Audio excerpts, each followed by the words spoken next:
Hi, it's Carl again. Just going to sort of do a secondary video to the one I did about acers that like full sun. This is the section of my garden that has sort of north-south fence, so you can sort of see that the sun has set behind the fence over there. So this gets good late day shade. So the first one to have a look at over here, and I'm not saying you can't put them in more sheltered spots or whatever, but these seem to be doing very well in their current location. This is an interesting acer called Rayusen. As you can see, it's been grown very tall like this. In fact, it's been grafted extremely high. So all of this is a very straight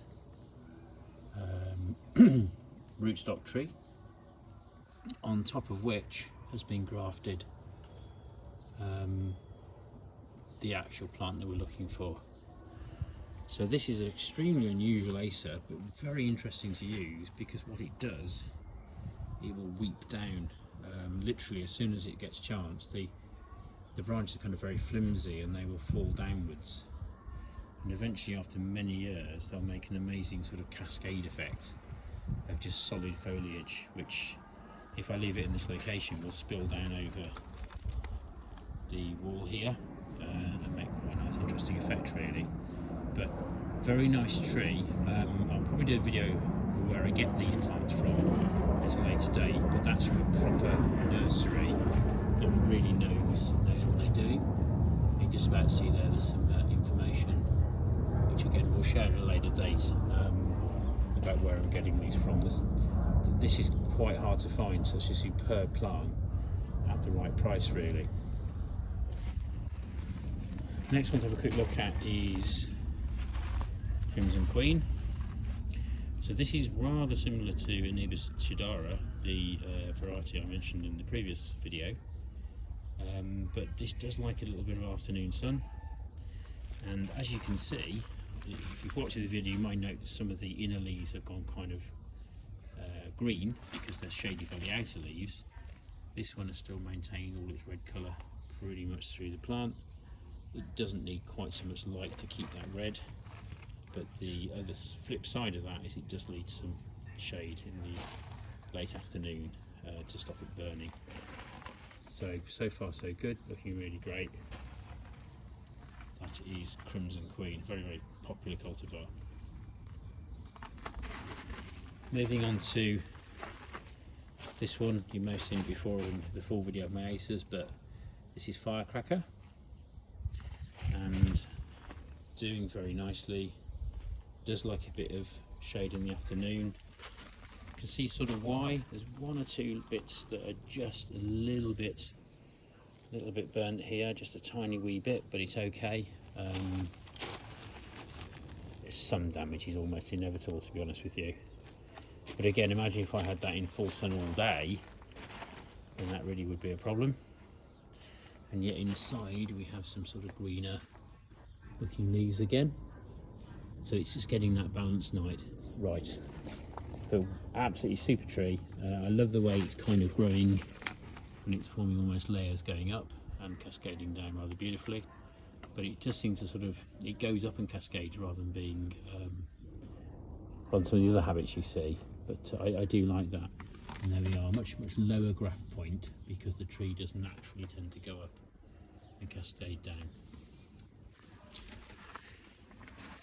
This is from the same nursery. It's a real find, which again I will share in another video, but this is Koto-no-ito, which is super bamboo-like in its structure. Very happy to be in a bit of wind. Is growing really fast, really put on a lot of growth since I bought this tree. Again though, it does seem to like it here. It's not really burning. The little seeds are lovely. It needs to produce seeds when the other acers don't, till they're really very much more mature. But yeah, really loves it. Always seems to be in this location. And finally, this is one of my favourites, called Schwartz. Bought this as pretty mature tree actually, sort of reduced. And what we'll see if we go in close is the bits on the end that get a good amount of light have retain the sort of pinky red colour. And then inside you get greens and sort of every sort of combination shape in between, which actually is really nice. Nothing wrong with that at all. And in this location, maybe I could risk it in the full sun, I don't know. But you might just see you're getting a little bit of burn on the top of the very peaks here, so nothing to worry about really. But I just feel that in its current location with a little bit of sun protection, it does very well. What I would also note though is the fact that because that's such a decent mature tree, obviously if the top leaves do burn slightly, they'll kind of protect the ones below it to some degree and offer it some shade. So as the trees mature, then they can afford more sun exposure. And also it's a bit of a catch-22, because if you put them and protect them too much, then they won't really get hardy. So no, you don't want to burn them, but you don't want to mollycoddle them too much either really, in that way. So that's just a few trees I've got on this sort of aspect, and on another video we'll have a look at a later date about some of the trees that I've actually got in shade, and also I'll show you a bit of the damage that happens if you do leave trees in full sun that perhaps shouldn't be. Okay, take care.